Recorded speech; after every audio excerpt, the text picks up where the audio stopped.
Now you're at the process of signing off your kitchen to start production. What should I be thinking about with deposits and what's reasonable and fair? Every kitchen company and designer have different ideas around this. The way I deal with my clients is that once we've chosen the materials, we've chosen our joiner, we've signed off on the price, we're going to go into production, we take a 50% deposit from clients.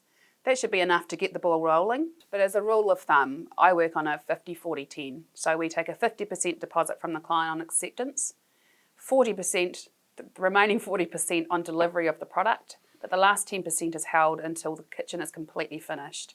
That just gives everyone a peace of mind that the job will be done in a timely manner and the way that it should be. When we're planning and scheduling your kitchen installation, we work backwards. So we'll talk to your builder about when he's ready for the kitchen, and then we'll schedule back and know exactly when we have to have the kitchen made and delivered by.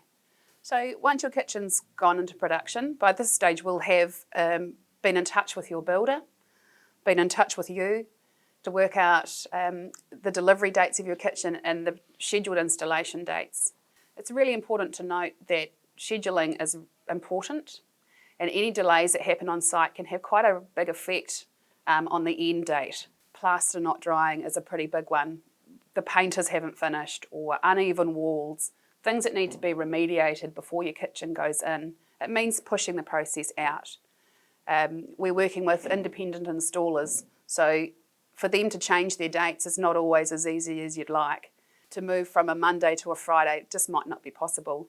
So it is really important that your designer and your manufacturers and your builder have good contact throughout the process. Working out the best method of communication through this process is really important as well. So if you respond better to text, or your designer responds better to text, then that's the way that you guys should communicate through this process. Sometimes, you're emailing something and you need an answer in a hurry. You've got to wait till that person's read that email and then has the time to respond. I generally prefer a text.